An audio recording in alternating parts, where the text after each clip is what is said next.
Terremoto en la frontera entre Irak e Irán deja más de 300 muertos. La Interpol busca al rector de la Universidad Autónoma del Estado de Morelos por enriquecimiento ilícito. El PRI designará a su candidato a la presidencia de la República a más tardar el 14 de diciembre. Termina el foro de la APE con un compromiso con el libre comercio, la integración regional y el desarrollo sustentable. Un mayor desempeño, una mejor economía. México así lo está viviendo también. Sin embargo, Trump reitera que Estados Unidos no tendrá acuerdos comerciales multilaterales. No podemos seguir tolerando este trato crónico de abusos y ya no lo vamos a tolerar. Ricardo Monreal se queda al frente de la delegación Cuauhtémoc. Giran orden de aprehensión contra el director responsable de obra de la ampliación en el colegio Enrique Rebsamen. El CONAPRED condena gritos homofóbicos en la Cámara de Diputados. El gobernador del Banco de México pide que se aumente el salario mínimo, pero con prudencia. Que si haya un aumento salarial significativo, pero con la prudencia de que no alimente el proceso inflacionario. Se realiza con éxito la carrera Moviendo a México por tu Salud. Alejandro González Iñárritu recibe un Oscar especial por su película Carne y Arena.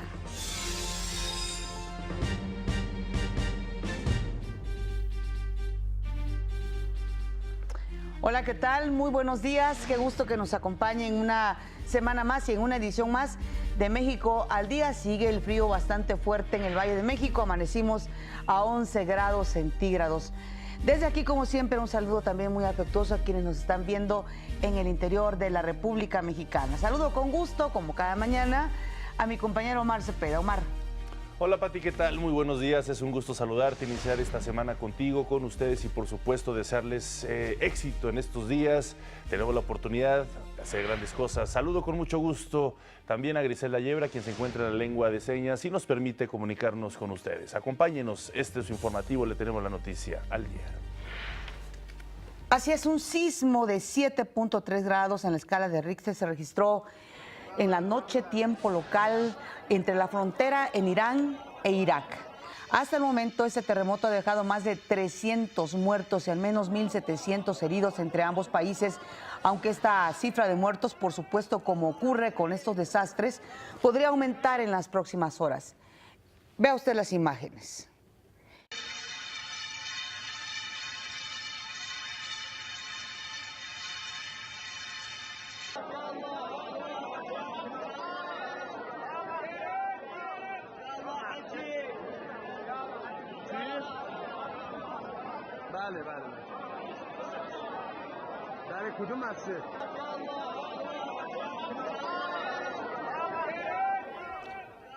Bueno, pues le decía yo que ahí están las imágenes pues espectaculares, impresionantes del momento en que se vienen abajo los edificios ante el terremoto de 7.3 grados en la escala de Richter, uno de los más potentes que afecta a esa parte del país. El primer ministro de Irak, Haidar al-Abadi, ordenó de inmediato el despliegue de equipos de defensa civil a las zonas afectadas por el terremoto y así, como le digo, fue parte de lo que se vivió con este terremoto. Por supuesto, la comunidad internacional debe estar alerta y lo que nos sucedió a nosotros también y haber recibido esa ayuda internacional, habrá que estar muy al pendiente. Como sabemos nosotros mejor que nadie que este tipo de sismos, este tipo de terremotos, pues normalmente se irá ajustando la suma de personas fallecidas, lamentablemente muertos y heridos, así que estaremos muy al pendiente de lo que suceda. En Costa Rica también se registró un sismo de 6.5 grados Richter cerca de la capital San José a 10 kilómetros de profundidad. Al menos 3 personas murieron por ataques al corazón debido a una crisis de pánico que sufrieron por el movimiento telúrico. Las autoridades informaron que no se registraron daños mayores, solo algunas localidades que se quedaron sin servicio de energía eléctrica. Autoridades de Panamá y Nicaragua afirmaron que el temblor también se sintió en estos territorios centroamericanos, pero no solo fueron en Irak y Costa Rica, también en la costa de Japón se registró un sismo de 5.8 grados en las primeras horas de este lunes. El temblor se produjo a 351 kilómetros al este de Sendai, Honshu. La Agencia Meteorológica de Japón descartó la alerta de tsunami, mientras que las autoridades informaron que no hay muertos ni heridos y descartan afectaciones en estructuras de la ciudad.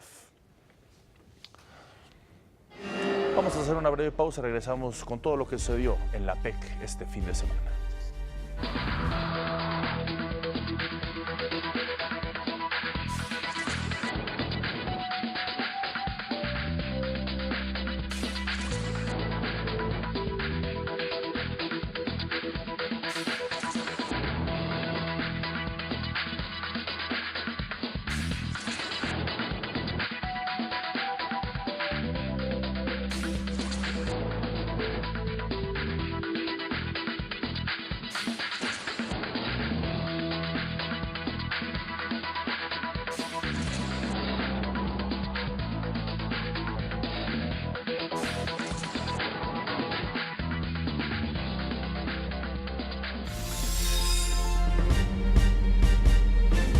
Este fin de semana terminó en Vietnam la 25ª reunión de líderes del Foro de Cooperación Económica Asia-Pacífico, donde participó nuestro país.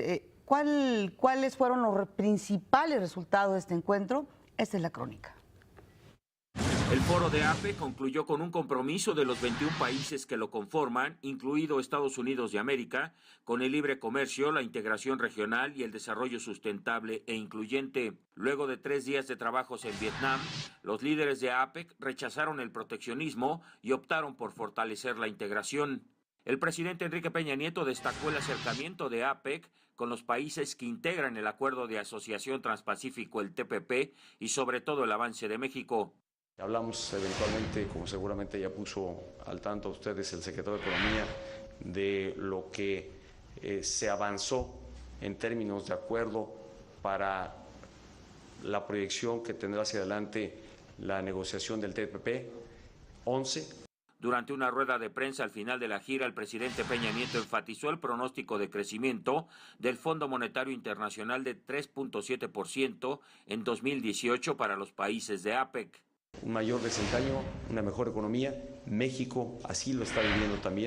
El primer mandatario también resaltó los encuentros bilaterales que sostuvo con el primer ministro de Canadá, Justin Trudeau, con quien revisó los avances en la renegociación del Telecán, con el primer ministro de Japón, Shinzo Abe, además con su homólogo de Estados Unidos, Donald Trump, con quien aclaró no se profundizó en ningún tema. Por último, el presidente Peña Nieto informó que las economías de APEC concentraron el 89% de las exportaciones de México en 2016 y representaron el 57% de la inversión extranjera directa acumulada entre 1999 y el segundo trimestre de 2017. Para México al Día, Gustavo Castillo. Y durante su participación en la reunión de líderes del APEC, el presidente Donald Trump afirmó que Estados Unidos ya no tolerará abusos comerciales. Desde hace muchos años, Estados Unidos abrió sistemáticamente con su economía algunas condiciones que redujeron o terminaron con los aranceles, reduciendo las barreras comerciales y permitiendo que productos extranjeros fluyan libremente en nuestro país. Pero mientras bajamos nuestras barreras de mercado, otros países no lo hicieron. No podemos seguir tolerando este trato crónico de abusos y ya no lo vamos a tolerar. Agregó que cuando la Unión Americana entre en una relación comercial, espera que sus socios sigan fielmente las reglas acordadas. Tras la aprobación del presupuesto de egresos de la Federación, el presidente Enrique Peña Nieto reconoció a los diputados por la aprobación y destacó que se trata de un presupuesto responsable. Este asciende a 5.279.667 millones de pesos. En otros temas, el presidente nacional del PRI, Enrique Ochoa Reza, informó que a más tardar el 14 de diciembre habrá candidato de su partido a la presidencia de la República. Agregó que se cumplirá el calendario electoral establecido por el INE. Además, reiteró que el método a través del cual se elegirá al aspirante es la convención de delegados, mecanismo que estableció el Consejo Político Nacional. Ricardo Monreal, delegado en Cuauhtémoc, dijo que ya se reunió con dirigentes de varios partidos políticos, pero que no ha concretado ninguna propuesta. Dijo también que por el momento se mantiene al frente de la delegación Cuauhtémoc. Y el Frente Ciudadano por México acudirá hoy al Instituto Electoral de la Ciudad de México a inscribir su intención de ir en coalición en las elecciones locales del 2018. El dirigente local del PRD, Raúl Flores, explicó que antes de tomar esta decisión se dialogó con los líderes del PAN y de Movimiento Ciudadano. La aspirante a la candidatura independiente a la presidencia, María de Jesús Patricio Marichuy, visitó Veracruz. Ahí dijo que la intención de su recorrido tiene que ver más con promover la organización entre las comunidades indígenas que con la recolección de firmas. Dijo que el fin de participar en las elecciones no es tomar el poder, sino hacer visibles los problemas que hay en las comunidades indígenas en este país. Y ayer el Consejo Nacional para Prevenir la Discriminación exhortó a los diputados federales para que en las manifestaciones se evite reproducir perjuicios y estereotipos negativos. Esto después de que el pasado jueves, durante la sesión en San Lázaro, un grupo de legisladores lanzaron gritos homofóbicos en contra del representante de Morena, Mario Ariel Juárez. El CONAPRED calificó como doblemente gravoso que dicho grito homofóbico se traslade al Congreso de la Unión, espacio que dijo está obligado a ser incluyente. El secretario de Comunicaciones y Transportes, Gerardo Ruiz Esparza, supervisó la construcción del tren interurbano México-Toluca. Durante un recorrido vio los avances de los dos túneles de 9 metros de diámetro a 180 metros de profundidad y destacó que se registra un avance de casi 2.7 kilómetros de perforación y construcción. También dijo que la obra de 5.8 kilómetros va a terminar en tiempo y en forma para julio del 2018. Y la madrugada del sábado, elementos de la Fiscalía Anticorrupción montaron operativos para localizar y detener al rector de la Universidad Autónoma del Estado de Morelos, Alejandro Vera Jiménez, acusado por el delito de enriquecimiento ilícito. El fiscal anticorrupción, Juan Salazar Núñez, afirmó que la búsqueda del imputado no atiende a motivos políticos, sino a delitos de hechos de corrupción. La Fiscalía ya solicitó el apoyo de la PGR y de la Interpol para dar con el prófugo. El jefe de gobierno de la Ciudad de México, Miguel Ángel Mancera, dijo que ante la inminente liberación de reos se va a reforzar las acciones de seguridad. Informó que actualmente la población carcelaria es de 28.222 internos y que para diciembre disminuirá a 27.000. Aseguró que con el nuevo sistema de justicia penal seguirá la tendencia de liberar a reclusos principalmente acusados de robo con violencia, por lo que dijo se tiene que revisar el marco normativo, es decir, más delincuentes a las calles. Y un juez federal sentenció a 10 años de prisión a Mario Casarrubias Salgado, alias El Sapo Guapo, líder del cártel Guerreros Unidos. Casarrubias fue hallado culpable por los delitos de posesión de cocaína, portación de armas y cartuchos de uso exclusivo del ejército. En su último informe, la agencia antidrogas, la DEA, manifestó su preocupación por la expansión que ha tenido el cártel Guerreros Unidos en la Unión Americana. Agustín Carstens, gobernador del Banco de México, se reunió con integrantes del Consejo Coordinador Empresarial. Los temas, por supuesto, la posibilidad de incrementar el salario mínimo, la inflación y el futuro del Telecán. A días de que Agustín Carstens deje su cargo al frente del Banco de México, pidió a los sectores involucrados que el aumento al salario mínimo se haga con prudencia, de tal forma que no se convierta en un impulso a la inflación. Esto lo dijo luego de un encuentro privado con integrantes del Consejo Coordinador Empresarial.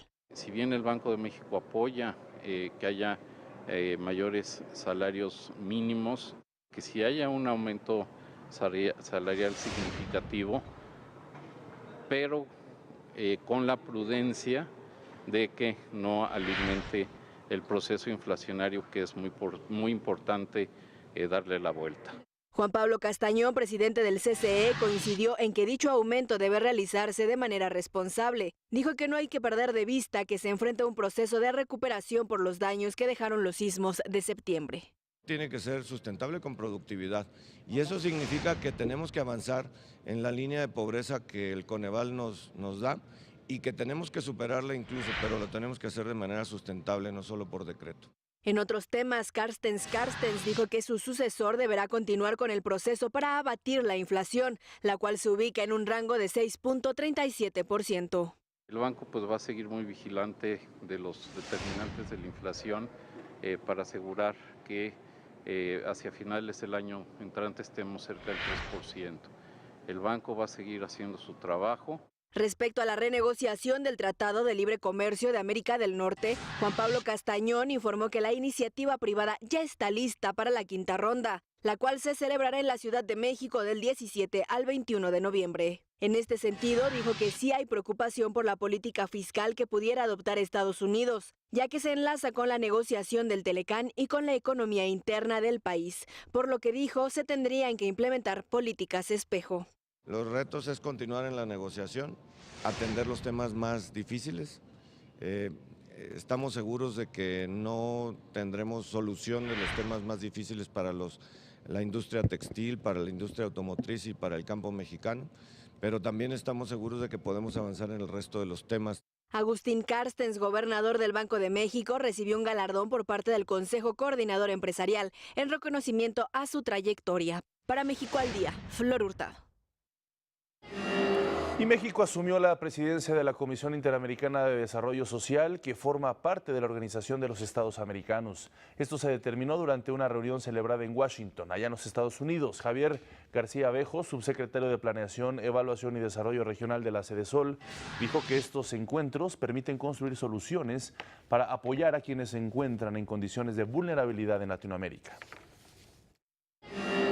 El equipo de México al Día acudió a un inmueble que está en proceso de derrumbe en Coyoacán, donde los vecinos impidieron que continuara la demolición. Ya son 45 días desde que ocurrió el sismo del 19 de septiembre en la Ciudad de México. Cientos de capitalinos aún se encuentran damnificados. Pues es feo, ¿no? Es como estar en algo surreal, ¿no? Un sueño feo, donde pues no ves mucho hacia el futuro. Estos edificios ubicados en la avenida Canal de Miramontes de la delegación Coyoacán fueron desalojados por encontrarse en riesgo de colapso. Son 7 inmuebles con 24 departamentos cada uno. Desde el pasado 8 de noviembre comenzó la demolición en uno de ellos. Comenzó la demolición en el edificio Café, va de arriba hacia abajo.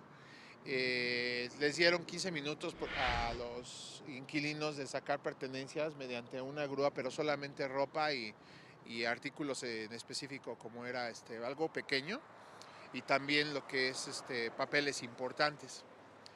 Pero sus demás pertenencias están allá adentro. Este fin de semana acudimos al inmueble para constatar las obras de demolición. Sin embargo, como se observa, no hay personal de la Secretaría de Obras, debido a que desde el sábado algunos vecinos impidieron que continuaran el derrumbe. Algunos vecinos de ese edificio, algunos, no todos edificios, hicieron un cierre parcial de calle, exigiendo que no se demoliera hasta que pudieran sacar sus cosas.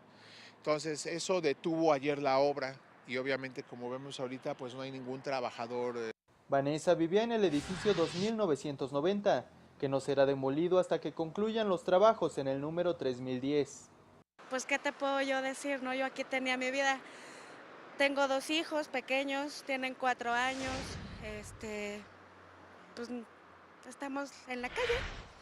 Con la suspensión de los trabajos de demolición, algunos colonos de los edificios contiguos están desesperados. Exigen a la autoridad capitalina que se retomen las labores para después iniciar la reconstrucción y no quedar en el olvido. Sí ha sido difícil porque no sabemos cuánto tiempo más vamos a estar aquí. Para México al Día, Antonio López. Y bueno, pues el delegado de la delegación Cuauhtémoc, Ricardo Monreal, informó sobre la detección de un grupo delictivo que a través de un despacho expide permisos de demolición, licencias y otros documentos falsos. Invitó a los empresarios a acudir a realizar sus trámites únicamente en las ventanillas delegacionales. Por otra parte, anunció que ante la llegada de la época decembrina, aumentarán los operativos de revisión de motocicletas y motonetas, pues indicó que son los vehículos que más utilizan los delincuentes. El jefe de gobierno de la Ciudad de México, Miguel Ángel Mancera, pidió que se reconsidere el monto que se le va a asignar a la capital del país del presupuesto de egresos. Esto dijo debido al gasto que se hará para la reconstrucción de los inmuebles afectados por los sismos.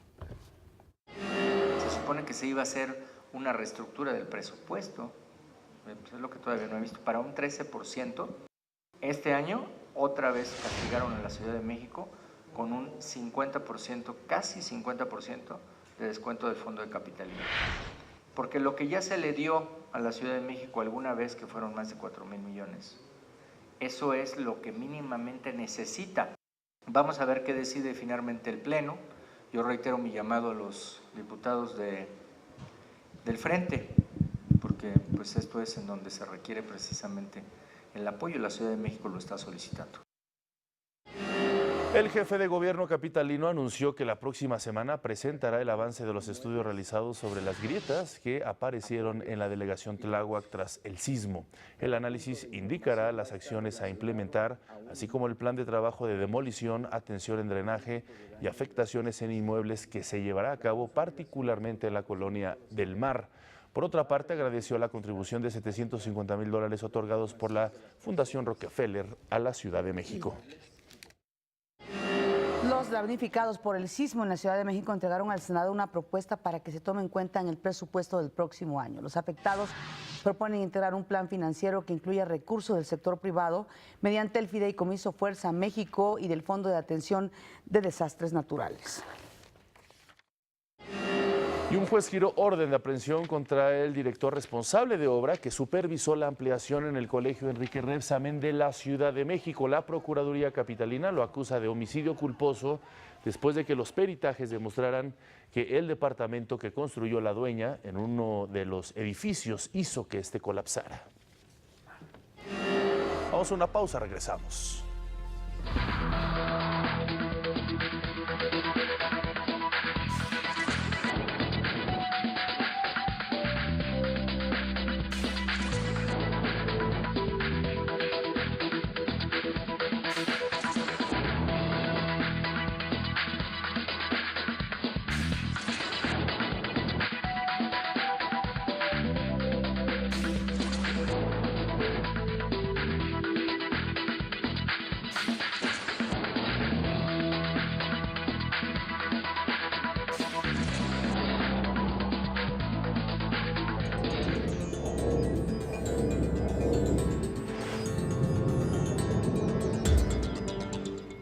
El presidente del gobierno de España, Mariano Rajoy, estuvo por primera vez en Cataluña desde la destitución de Carles Puigdemont como presidente de la Generalitat. Rajoy hizo un llamado por recuperar Cataluña y pidió también que en las próximas elecciones del 21 de diciembre los ciudadanos salgan a votar. Queremos recuperar la Cataluña de todos, con democracia y con libertad.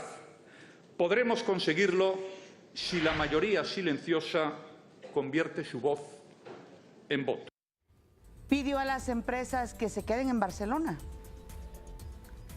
Trabajaremos también para que no dejen Barcelona las ferias y congresos mundiales que ahora llenan sus recintos. Necesitamos recuperar la Cataluña próspera. Una de las peores mentiras, una más, fue afirmar que los bancos y las empresas estarían encantados de invertir en una Cataluña independiente y que la economía no se vería afectada. Cientos de manifestantes independentistas catalanes se congregaron en Bruselas y exhortaron a la Unión Europea a defender la democracia en Cataluña en nombre de los valores que fundaron Europa. En algunas de las pancartas de las personas reunidas en un parque de Bruselas se leía "Qué vergüenza Europa". Los manifestantes también pedían la libertad de los presos políticos encarcelados. A la protesta, organizada por asociaciones independentistas de Bélgica, Holanda y Luxemburgo, asistieron eurodiputados favorables a la independencia y miembros del gobierno catalán destituido, excepto el expresidente de la Generalitat, Carles Puigdemont.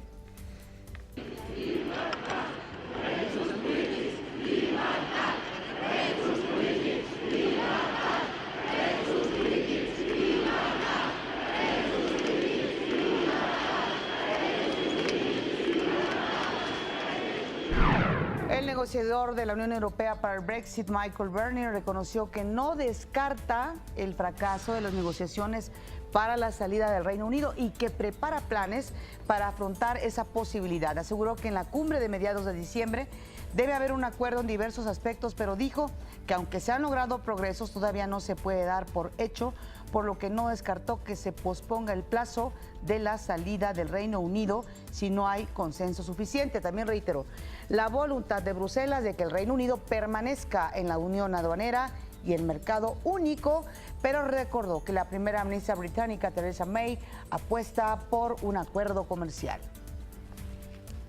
7 personas resultaron heridas, una de gravedad, durante un tiroteo en un club nocturno de la ciudad de Gary, en Indiana. El sargento William Fasecas, de la policía de Gary, indicó que se encuentra detenido un hombre que estuvo involucrado en el tiroteo y las autoridades buscan a otro sospechoso. Dijo que la mayoría de las víctimas se encuentran en condición estable y reciben tratamiento en hospitales. Sin embargo, señaló que una persona fue trasladada a un hospital en Chicago debido a que padecía heridas más graves. El director de la CIA, Mike Pompeo, mantuvo sus acusaciones sobre la injerencia de Moscú en la campaña electoral de Trump. Esto después de que la reunión que tuvieron el presidente de Rusia, Vladimir Putin, y Donald Trump en el Foro de Cooperación Económica Asia-Pacífico, Putin dijo que no ingirió en las elecciones del 2006, por lo que Trump dijo que lo consideró sincero. Bueno, ante esto la CIA mantuvo sus acusaciones sobre el gobierno ruso. La pregunta es, ¿y usted a quién le cree? ¿A Putin, a Trump o a la CIA? El presidente de Venezuela, Nicolás Maduro, aseguró que su país nunca se declarará en default al ratificar su llamado a una reunión en Caracas, donde tenedora es de bonos para renegociar la deuda externa de unos 150.000 millones de dólares. Destacó negociaciones en marcha con sus aliados como China y Rusia, a los que Venezuela adeuda 28.000 millones y 8.000 millones de dólares respectivamente. También anunció un acuerdo con Rusia para reestructurar 3.000 millones de dólares de deuda. Las fuerzas de seguridad en Irak encontraron fosas comunes en un área recientemente arrebatada al grupo extremista Estado Islámico, que podría contener hasta 400 muertos. Los restos de civiles y de fuerzas de seguridad fueron hallados en una base abandonada cerca de Jawahiya, una ciudad del norte recuperada a principios de octubre, según informó el gobernador de Kirkuk. También dijo y no precisó cuándo comenzarán las autoridades a exhumar los cuerpos que están ahí en esas fosas. Vamos a nuestro primer resumen.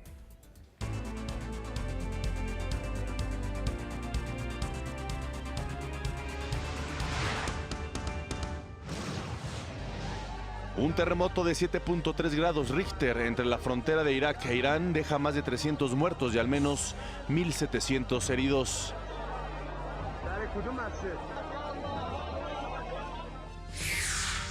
También en Costa Rica y Japón se registran sismos mayores a los 5.8 grados. En la nación centroamericana hay 3 muertos. Seguramente ya puso al tanto a ustedes el secretario de Economía de lo que se avanzó en términos de acuerdo para la proyección que tendrá hacia adelante la negociación del TPP-11. El presidente Enrique Peña Nieto destacó el acercamiento de APEC con los países que integran el Acuerdo de Asociación Transpacífico y el avance de México en el ámbito comercial.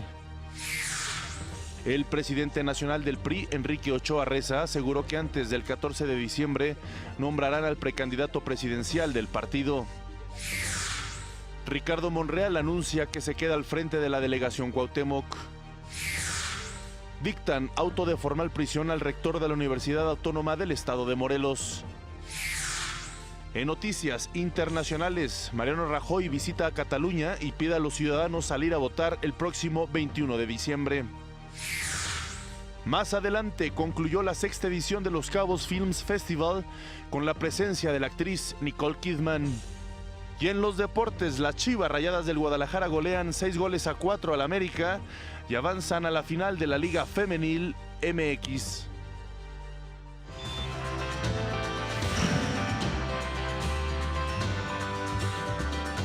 Y es lunes de nuestra sección Orientación Vocacional y nos acompaña en el estudio Adriana Rico. Ella es investigadora del Centro de Opinión Pública de la Universidad del Valle de México, con quien hablaremos de un estudio en verdad interesante sobre la influencia de la educación de los padres en el proceso educativo de nuestros hijos. Es decir, cómo padres con mayores estudios incluso los abuelos, es decir, la familia en general, afectan de forma directa, positiva a los jóvenes. Muy buenos días, Adriana, gracias por estar con nosotros. Muchas gracias, muy buenos días. Pues de entrada platícanos cuáles son la idea de este estudio y por supuesto las conclusiones. Bueno, sin duda uno de los retos más importantes que tiene nuestro país está en materia de educación.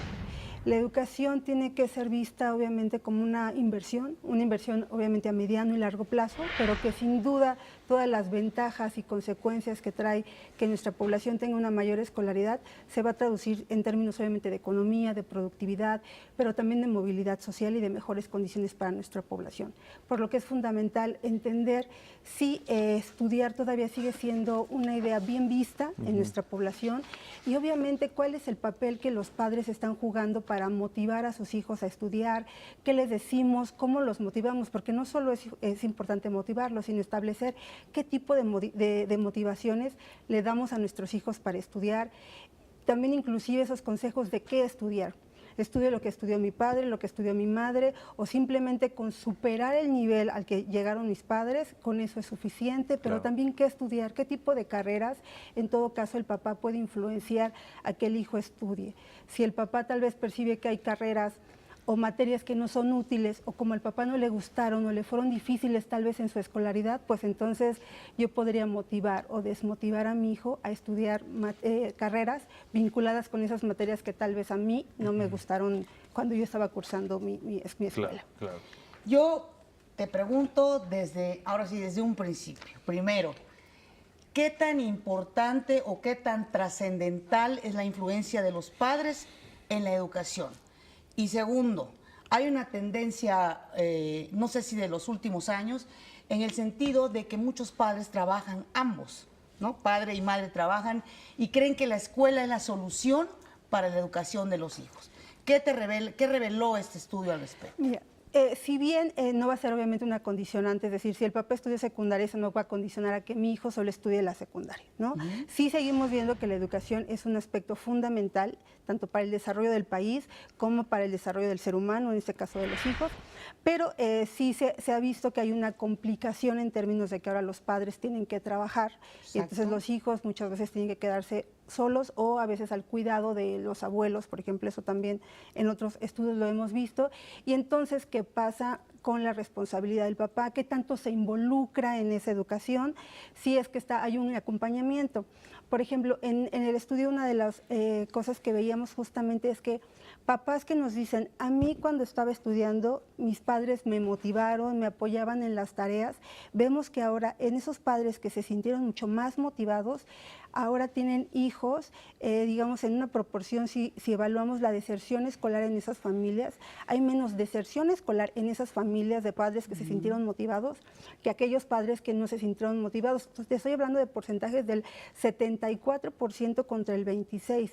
Es decir, en la medida que a mí mis papás me apoyaron, hay menos deserción en mi familia que aquellos en donde no sintieron esa motivación, por ejemplo, ¿no? O hasta qué grado escolar llegaron. Igual nuevamente, papás que estuvieron muy motivados o que se sintieron muy motivados y apoyados en sus tareas, ahí tenemos un, digamos, 81% de papás que estaban muy motivados y que llegaron hasta bachillerato. A diferencia de aquellos que no se sintieron tan motivados y que llegaron, digamos, hasta bachillerato, ahí baja en un 50 y tantos %, ¿no? En un 51%. Claro. Entonces vemos que sí repercute obviamente cómo te van motivando, hasta dónde vas a llegar.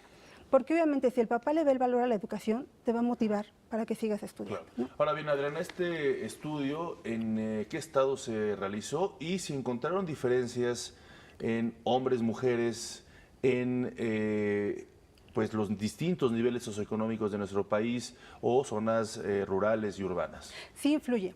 Fue un estudio a nivel nacional que hicimos a Casa Habitación y se tomaron en cuenta de acuerdo a la distribución que maneja INEGI, tanto zonas urbanas como rurales y mixtas. Y obviamente que vemos contrastes importantes. Por ejemplo, nuestros papás, la mayoría de ellos, el 30% tiene solo secundaria terminada. Y también tenemos un 7% de licenciatura, obviamente 20% de preparatoria terminada, bueno, o bachillerato. donde se incrementan obviamente en las zonas urbanas, los porcentajes de un mayor grado de escolaridad se elevan, a diferencia de las zonas rurales, en donde inclusive tenemos un porcentaje, es menor, es solo el 3%, pero son papás que no tienen ninguna instrucción, y esto se ve más claramente en las zonas, repito, rurales o en las mixtas. Y también qué tanta influencia es, vemos que por ejemplo en las zonas rurales o mixtas, esta idea de que en la medida de que yo estudio puedo tener mejores condiciones y oportunidades laborales es mucho más alto. Y obviamente eso nos contrasta porque dadas las condiciones en las que viven, todavía hay una percepción mucho más elevada de que estudiar es un factor de movilidad. Claro. Adriana, quisiera preguntarte, no sé si este estudio lo incluyó, pero ¿ha cambiado la tendencia en el sentido de que los padres antes prácticamente te obligaban a estudiar una carrera? Eso se vio reflejado en este estudio, es decir, ¿hay mayor libertad de los estudiantes a escoger realmente la verdadera vocación? Sí. Sigue siendo determinante, o sea, quien decide ahora qué quiere estudiar, sobre todo es una decisión del hijo. Pero, insisto en el punto, si hay una influencia del papá de qué carreras pueden ser más adecuadas, porque eso ya viene con el bagaje que yo tengo. Es decir, hay carreras que siguen siendo predominantes en términos, por ejemplo, como estudiar derecho, medicina, siguen siendo predominantes, pero insisto, si el papá percibe que ser abogado es lo mejor, tal vez poco a poco le va a ir sembrando la semillita de estudiar derecho. Pero entonces, ¿qué pasa con esas otras materias? En el estudio veíamos, si el papá cree que química no le fue útil y que le fue muy difícil y que no le aprendió bien ni química, ni biología, ni física, si yo no le asigno una utilidad, porque además no la aprendí bien cuando yo estaba estudiando, entonces la pregunta es ahí, ¿cómo motivar a que nuestros hijos estudien ciencias, por ejemplo? Si es que obviamente yo no lo estoy percibiendo como algo útil ni para mí, ni para la vida cotidiana, ni para el país. Entonces, eso sí es fundamental. Aunque el hijo sí determina qué carrera va a estudiar, sí hay una influencia del padre. Ahora, la materia en tema de deserción, ¿cómo se está generando en este estudio que ustedes hicieron? Por ejemplo, nosotros identificamos al padre de familia que entrevistamos, le preguntamos cuántos hijos tiene en total y qué estaban estudiando, para poder obviamente determinar. Y determinamos la deserción escolar si al menos uno de sus hijos que tendría que estar en edad escolar ya no estaba cursando. O sea, era por estudios. Cantidad de hijos, más que en nivel de estudios o socioeconómico. Exactamente. Entonces, por ejemplo, ahí tal vez uno pueda tener uno o dos hijos, pero si al menos uno de ellos estaba en edad escolar y ya no estaba cursando, entonces ahí ya esa familia tiene deserción escolar porque ese hijo ya no está cursando el grado que le correspondería. Y a partir de ello fue que fuimos determinando cuántas familias tienen deserción escolar y son en los datos que hace rato te platicaba, ¿no? Si vemos que hay mucho mayor motivación, hay menos deserción. Claro. En un porcentaje te estoy hablando de 3/4 partes contra 1/4 parte de aquellos que sí tienen deserción. Quisiera preguntar también si este estudio contempló quiénes desertan más, hombres o mujeres, y cuál es la razón. Pues mira, en lo que vimos no hay una diferencia significativa. En realidad las condicionantes pueden estar motivadas por una cuestión económica o porque incluso el chiquito piensa que no es bueno para la escuela, que no es lo suyo, que le resulta muy difícil, pero no hay propiamente una condicionante hasta ahora de género. Hay una diferencia mínima en caso de que la chica pudo haber resultado como embarazada, como cuestiones personales que pueden marcar ligeramente el género, pero no es un factor. La cuestión económica, finalmente, ¿la cuestión económica influye para la deserción? Influye tanto para la deserción como para la motivación. Es muy importante la motivación verbal, pero nos dimos cuenta que aquellas familias que además de motivar verbalmente a sus hijos dicen yo invierto en la educación, compro libros, pago cursos, invierto más allá, vemos que ese tipo de familias tienen todavía mucho menos deserción escolar porque hay una motivación escolar. Claro. Incluso son familias que han hecho una planificación sobre la escolaridad del hijo. Entonces, eso también nos habla de ahí de la importancia que vemos en la educación. Perfecto. Adriana Rico, investigadora del Centro de Opinión Pública de la Universidad del Valle de México, muchísimas gracias por estar aquí y por hablarnos de esto que es importantísimo. Sí, es casi vital que los padres influyamos en la educación de los hijos. ¿Por qué? Porque es una forma de motivarlos siempre a prepararse y finalmente la educación es la educación y es la que nos va a permitir algún tipo de movilidad social, sin duda. Gracias. Y hoy más que nunca hay más opciones de prepararnos y de estudiar. Por supuesto. Muchas gracias, Adriana. Vamos a las breves del país.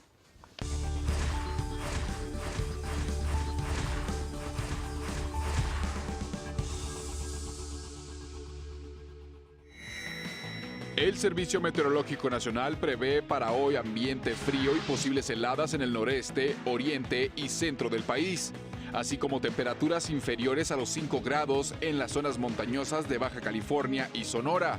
Destacó que las condiciones mencionadas serán generadas por una zona de inestabilidad que estará localizada en el suroeste del Golfo de México. La Subprocuraduría Especializada en Investigación de Delincuencia Organizada entregó el contenido de las primeras cajas fuertes incautadas a clientes de la empresa First National Security. Hoy iniciará oficialmente la entrega de bienes. Sin embargo, algunos afectados que demostraron tener alguna emergencia los recibieron con anticipación. Elementos de la Secretaría de Seguridad Pública de Oaxaca aseguraron 3 camiones cargados con más de 10,000 litros de combustible robado. La incautación se logró durante un operativo realizado por la Policía Estatal en la comunidad del Espinal, en el istmo de Tehuantepec. Elementos de la Agencia de Investigación Criminal, en colaboración con la Fiscalía General del Estado de Morelos, detuvieron en Baja California Sur a Óscar Antonio Gómez Sierra, alias El Negro. Este hombre era buscado por el asesinato del estudiante de la Universidad Autónoma del Estado de Morelos el día 29 de septiembre de 2017. El detenido será trasladado por elementos de la Agencia de Investigación Criminal a la Ciudad de México y entregado a las autoridades de la Fiscalía General del Estado de Morelos, quienes se encargarán de ponerlo a disposición del órgano judicial. El Consejo Nacional de Evaluación de la Política de Desarrollo Social, el Coneval, reconoció buenas prácticas de la SEP y del CONAFE en el tema de monitoreo y evaluación de programas de educación básica. Destacaron las acciones de gestión de los directivos en las escuelas y mejores técnicas de enseñanza a los alumnos. Estas evaluaciones permitirán fortalecer las estrategias para la implementación del nuevo modelo educativo. A fin de promover la actividad física, este fin de semana se realizó la 3ª edición de la carrera Moviendo a México por tu Salud. Por cierto, recientemente la Organización para la Cooperación y el Desarrollo Económico dio a conocer un estudio interesante, muy importante, sobre cómo están las condiciones de salud de este país. Y bueno, entre otras cosas, reveló que el problema del sobrepeso y la obesidad está por encima de lo que se está viviendo en Estados Unidos. Por eso, hoy más que nunca, de verdad, importante hacer algo por nuestra salud. Con el objetivo de promover la activación física, este fin de semana se realizó la 3ª edición de la carrera Moviendo a México por tu Salud.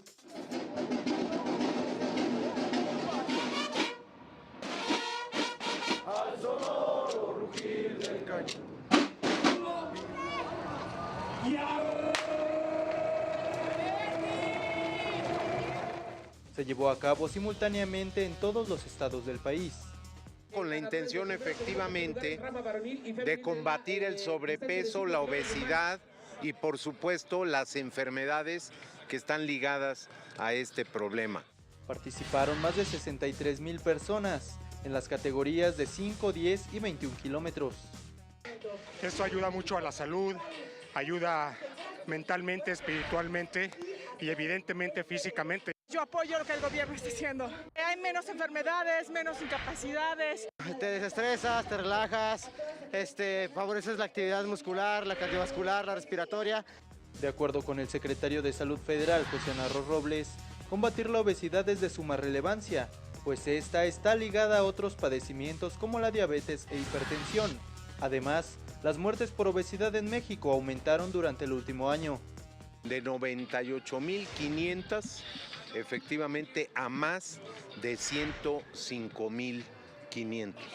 Más en un año, de un año para otro, 7,000 defunciones adicionales, lo cual nos marca el tamaño del problema. En la carrera también participaron personas con diabetes. Nosotros que tenemos diabetes, pues nos sirve. No me engordo, ni me da mucha hambre, tampoco por el ejercicio. Me siento muy tranquila más que nada.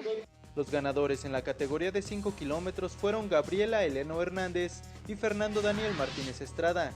En 10 kilómetros, Eloy Sánchez Vidal y Carla Díaz Muñoz, mientras que en la de 21 kilómetros resultaron premiados Fabiola Saraí Pérez Igari y Ricardo Ramos Vargas. Para México al Día, Antonio López. Y el secretario de Salud, José Narro Robles, informó que derivado de esta temporada invernal ya se registraron algunos casos de influenza. Hizo un llamado a la ciudadanía para que se vacunen, principalmente para los niños menores de 5 años y adultos mayores de 60 años, pues es el sector de la población que corre más riesgos y del que se registran más defunciones año con año. Que las defunciones en cerca de un 80% se registran en estos grupos de población en riesgo, en personas que tienen una condición que agrava un cuadro de influenza. Hay que ir a vacunarse. Edgar Nahum Rodríguez, alumno de la Facultad de Ingeniería de la UNAM, desarrolló un purificador que permite reutilizar el agua hasta 5 veces, ya sea para la limpieza del hogar o para el uso en regaderas. Este sistema lo que hace es purificar el agua que se usa en las casas. Primero se hace pasar por un filtro, se remueve el jabón que tenga el agua y después se pasa a un contenedor donde esté este tipo de filtros. La idea es generar una reacción química con esta malla. Estoy buscando que con un sistema similar a este se puedan purificar al día 200 litros. Con esta reacción química que se lleva a cabo es 2 veces más fuerte que el cloro. A fin de mes se va a colocar este prototipo en comunidades de Oaxaca. Con este proyecto, Edgar Rodríguez se metió a la final en la 9ª edición del Premio de Agua y Saneamiento para América Latina y el Caribe. México ha demostrado liderazgo en materia de combate al cambio climático y ha jugado un papel clave en las negociaciones a nivel mundial. Así lo aseguró el secretario de Medio Ambiente, Rafael Paquiano, al conmemorar el 30 aniversario del Protocolo de Montreal contra el calentamiento global. En este encuentro, el Premio Nobel de Química, Mario Molina, habló sobre sus aportaciones para establecer esta medida internacional. La importancia del Protocolo de Montreal, porque eso nos demuestra que sí se puede, sí podemos trabajar juntos. Todos los países del planeta podemos resolver problemas ambientales globales. Yo soy optimista y creo que en unos cuantos años, con la evidencia científica tan clara que tenemos, también vamos a poder resolver el problema del cambio climático. El secretario de Medio Ambiente, Rafael Paquiano, habló también sobre las acciones para el cuidado y rescate de la vaquita marina. Gracias a lo que hemos podido observar, hemos visto que hay crías. Hoy tenemos muestras de tejido, muestras de sangre que era imposible ni siquiera soñar que se pudieran tener. Entonces creo que lo que se ha logrado en esta primera etapa, es lamentable que se haya muerto una vaquita marina así, pero lo que hemos logrado aprender y lo que hoy tenemos como muestras, yo creo que no podemos calificarlo como un fracaso. Lo que sí es un hecho es que los esfuerzos para evitar la extinción de la vaquita marina no van a parar, por supuesto.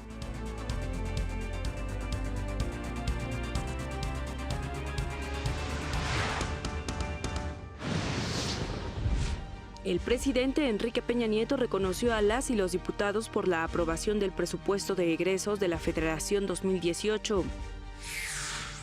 El Frente Ciudadano por México acudirá hoy al Instituto Electoral de la Ciudad de México a inscribir su intención de ir en coalición en las elecciones locales de 2018. El Consejo Nacional para Prevenir la Discriminación condenó los gritos homofóbicos en contra del legislador Mario Ariel Juárez en la Cámara de Diputados. Un juez federal sentenció a 10 años de prisión a Mario Casarrubias Salgado, alias El Sapo Guapo, líder del cártel Guerreros Unidos.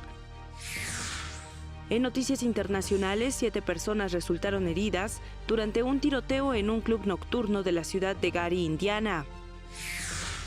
Más adelante se llevó a cabo con éxito el lanzamiento del Cygnus a bordo del cohete Antares en una misión no tripulada con destino a la Estación Espacial Internacional.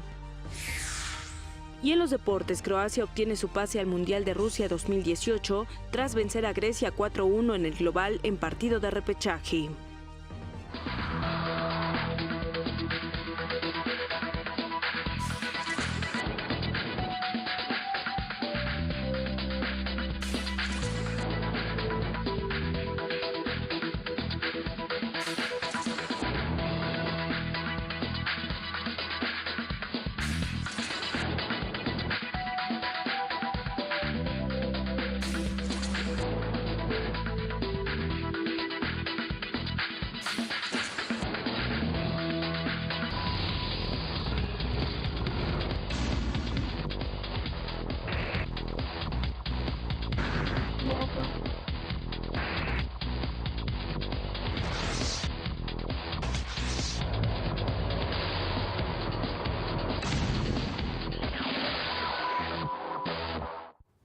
Y de este mundo real nos vamos al mundo virtual como todos los días y hasta lista Ana Cristina Lovera. Ana Cris, muy buenos días también para ti.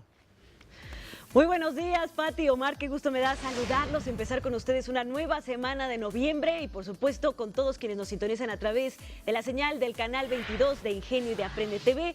También, por supuesto, a través de las redes sociales, en Facebook Live, estamos en Noticias México al Día y nuestras publicaciones en Twitter por @mexaldía. Y bueno, precisamente las redes sociales pues siguen dándonos de qué hablar. El presidente Trump este fin de semana protagonizó una guerra de tweets con Kim Jong-un. Sin embargo, hace unos días visitó China y es que miles de sitios web y plataformas de redes sociales están bloqueados en ese país. Twitter, Facebook, Instagram y WhatsApp no son accesibles desde China, así como sitios web que las autoridades consideran sensibles. Pero las autoridades chinas sí hacen algunas excepciones a las reglas y es lo que sucedió con el presidente más tuitero de la historia. Antes de la llegada de Trump al país asiático, el viceministro de Relaciones Exteriores de China aseguró a periodistas que Trump sí podría tuitear todo lo que quisiera desde China. Él sí. Los periodistas que viajaron con Trump también pudieron acceder a Twitter desde sus teléfonos móviles, todo esto siempre y cuando utilizaran redes de roaming 3G o 4G desde una tarjeta SIM extranjera, es decir, utilizando sus propias tarjetas SIM y no servicios que se ofrecen ahí en China. Funcionarios de la Casa Blanca aseguraron también que el avión del presidente tiene la tecnología necesaria para mantenerlo conectado. Todo esto ante la gran expectativa y preocupación de las personas de cómo haría Trump para tuitear desde China. Sin embargo, lo logró y bueno, por supuesto, abre el debate de por qué a Trump y a los periodistas extranjeros se les permite utilizar este tipo de redes sociales en China y no a los propios chinos. ¿Usted qué opina? Pues ahí lo dejamos para reflexionar. Y vámonos ahora con otras noticias. Y es que IBM anunció la creación de una computadora cuántica ahora de 50 qubits o bits cuánticos, rozando el histórico récord logrado hace unas semanas por un físico de Harvard, Mikhail Lukin, que logró 51 bits cuánticos. También dio a conocer IBM una computadora de 20 qubits que estará disponible en la nube para los clientes que utilicen su servicio a finales de este 2017. El anuncio se realizó en el Industry Summit on the Future of Computing, o el encuentro para el futuro de la computación, que se celebra en Washington, en los Estados Unidos. Según datos de IBM, más de 60,000 usuarios han llevado a cabo cerca de 1.7 millones de experimentos cuánticos a través de las plataformas de IBM, lo que ha generado a su vez 35 publicaciones científicas. Y es que este tipo de computadoras, basados en los principios de la física cuántica, sirven en el futuro y también desde ahora para realizar cálculos muy potentes que ayudarán, por ejemplo, en el diseño de nuevos materiales o en el desarrollo de fármacos. También, por ejemplo, a la hora de tratar de simular grandes eventos astronómicos como el choque de dos hoyos negros, se necesita una computadora que pueda hacer miles de millones de cálculos en un segundo, y para esto sirve la computación cuántica, que revolucionaría la historia de la humanidad. Así que ahí está otro avance por parte de IBM.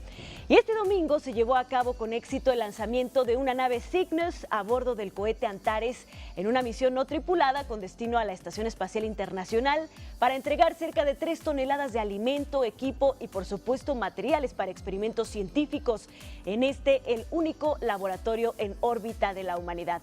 Sin embargo, esta vez lleva consigo una cepa de bacteria Escherichia coli, que participará en un estudio de resistencia a los antibióticos, un fenómeno que va en aumento a escala global, que está desatando alarmas entre la comunidad médica y científica. Los científicos van a buscar determinar de qué manera la microgravedad afecta la capacidad de la E. coli para reproducirse mientras está expuesta a diferentes antibióticos. En la Tierra, este estudio va a ayudar a comprender cómo este microorganismo responde a varios niveles de estrés y distintas concentraciones de antibióticos para desarrollar medicamentos más efectivos a esta que podría ser la razón de grandes problemas de salud en el futuro, que es la resistencia a los antibióticos. Así que ahí está el espacio siendo útil para resolver uno de los grandes problemas médicos de nuestra era, esta resistencia de antibióticos. Esta es la información, que tengan excelente inicio de semana. Gracias, Ana Cristina. Igualmente, que tengas un excelente inicio de semana. Y el yoga, lo hemos venido diciendo, se ha convertido en una disciplina que ayuda a los internos en los reclusorios. Le invito a conocer esta historia de Freddy, un interno, un recluso que se convirtió en maestro de yoga.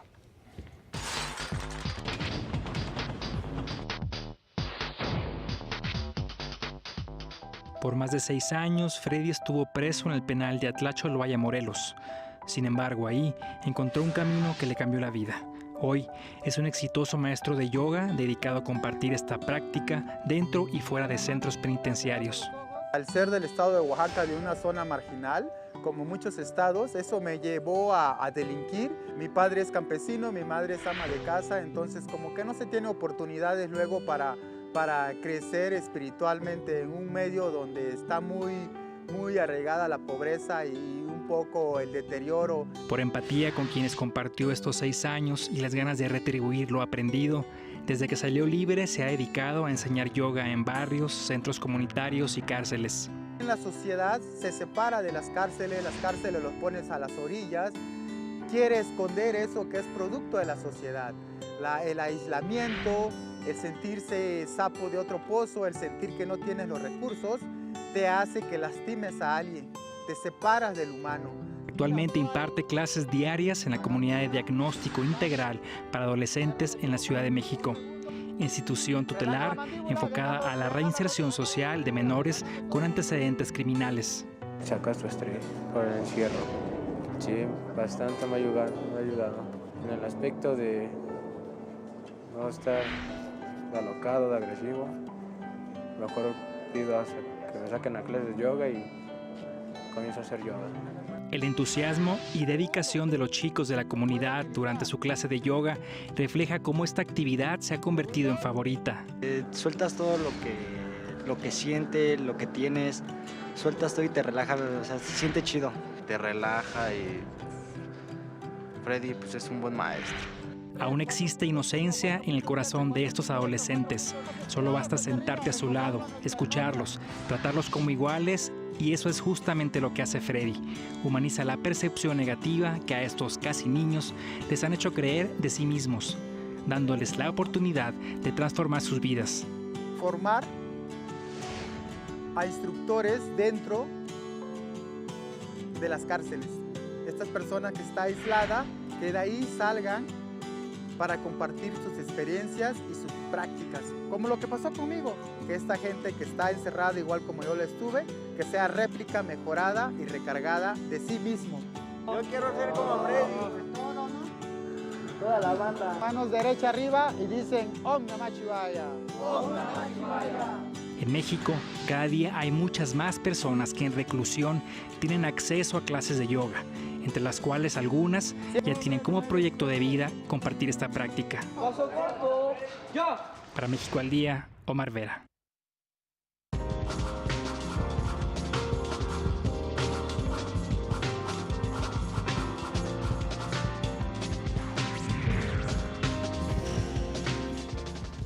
Terminó la 6ª edición de Los Cabos Film Festival con la presencia de la actriz, nada menos que de la actriz, imagine usted, Nicole Kidman. La 6ª edición de Los Cabos Film Festival se distinguió por la presencia de talento nacional, así como internacional, entre los que destacó la visita de Nicole Kidman. Durante los 4 días que duró el encuentro fílmico, el talento mexicano se dio cita para presentar sus nuevos trabajos y algunos más aterrizaron en el paradisíaco lugar para conseguir apoyo para sus proyectos. Así, tras una jornada llena de cine y la visita del talento internacional como Jennifer Morrison o el guionista Paul Schrader, el encuentro fílmico tuvo un cierre poco esperado con la visita de la australiana Nicole Kidman, quien recibió el premio Lifetime Achievement Award a su trayectoria profesional. Muchas gracias. Creo que es importante recibir esta distinción y más en un momento en el que el mundo necesita de solidaridad y de apoyo entre todos. Gracias por apoyar al cine, lo necesitamos. Necesitamos hacer comunidad y amor, así que gracias. La también productora encabezó la presentación especial de la película El sacrificio del ciervo sagrado. Tras el breve discurso de Nicole Kidman, el festival se encargó de homenajear a Rafael Tovar y de Teresa, uno de los impulsores culturales mexicanos más importantes, quien falleció en diciembre del año pasado. Durante el discurso de clausura, el director del festival, Hugo Villa, destacó la importancia que este certamen alcanzó en esta edición. Para México al Día, Axel Meneses. Y el cineasta mexicano Alejandro González Iñárritu recibió la noche del sábado un Oscar honorífico por su película de realidad virtual Carne y Arena. En la gala de la Junta de los Gobernadores de la Academia de Hollywood, agradeció el reconocimiento y dijo sentirse orgulloso de obtener un premio sin competir. Indicó que dicho galardón se lo dedica a los inmigrantes alrededor del mundo cuya realidad ha sido minimizada.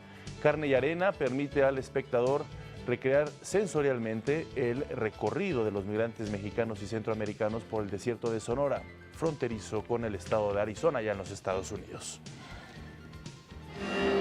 En el Parque Bicentenario de la Delegación Azcapotzalco se realiza la edición número 37 de la Feria Internacional del Libro Infantil y Juvenil.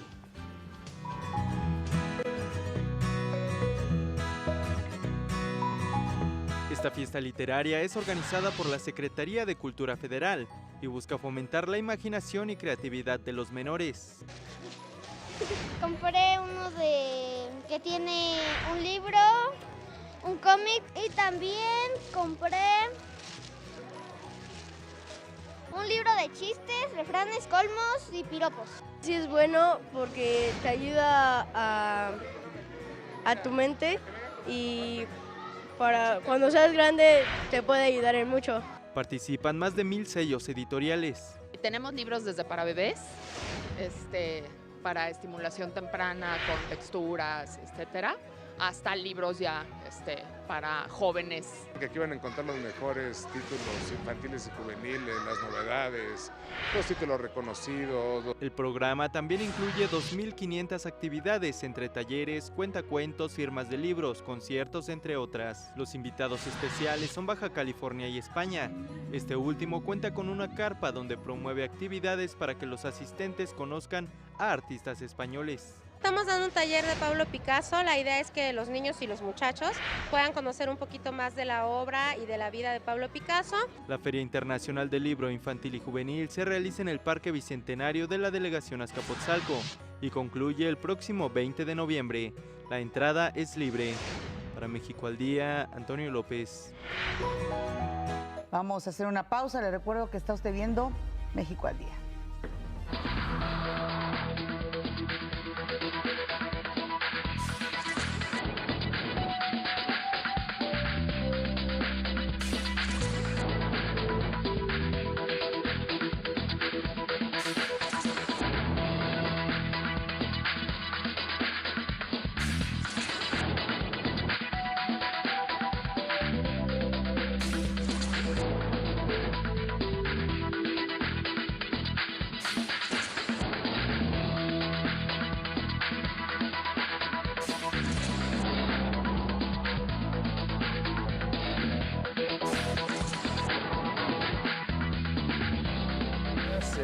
Y bueno, pues aprovechamos para enviarles un gran saludo a Carlos Rodríguez hasta Nueva York, que nos está siguiendo por las redes sociales. Acuérdense que estamos en Facebook Live, todo el programa en vivo, por supuesto. Este lunes a las 14 horas, el presidente Enrique Peña Nieto encabezará el 6º Foro Nacional Sumemos Causas por la Seguridad, Ciudadanos más Policías, esto en el Castillo de Chapultepec. Y ahora vamos al resumen.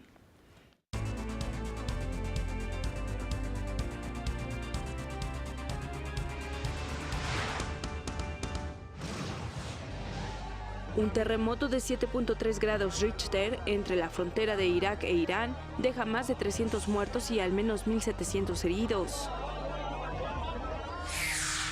En el estudio, Adriana Rico, investigadora del Centro de Opinión Pública, nos habló sobre la influencia de la educación de los padres en el proceso educativo de los hijos. La educación tiene que ser vista obviamente como una inversión obviamente a mediano y largo plazo, pero que sin duda todas las ventajas y consecuencias que trae que nuestra población tenga una mayor escolaridad se va a traducir en términos obviamente de economía, de productividad, pero también de movilidad social y de mejores condiciones para nuestra población. Y obviamente, ¿cuál es el papel que los padres están jugando para motivar a sus hijos a estudiar, Es decir, en la medida que a mí mis papás me apoyaron, hay menos deserción en mi familia que aquellos en donde no sintieron esa motivación, por ejemplo. La Fiscalía Anticorrupción montó un operativo para localizar y detener al rector de la Universidad Autónoma del Estado de Morelos, Alejandro Vera Jiménez, por el delito de enriquecimiento ilícito. Y en los deportes, la selección mexicana enfrenta hoy a su similar de Polonia en partido amistoso rumbo al Mundial de Rusia 2018. Y también un saludo a todos los que nos ven en Chile desde redes sociales, sobre todo Andy. Bueno, pues fue un gusto. Nos vemos mañana con más información, 6:30. Así es. Mientras tanto, muchas gracias a Griselda Yebra, que esta semana nos va a acompañar en el lenguaje de las señas. Pero sobre todas las cosas, a usted que nos hace el favor de vernos. Este es un esfuerzo informativo de Televisión Educativa. Que tenga de verdad una excelente semana. Chao.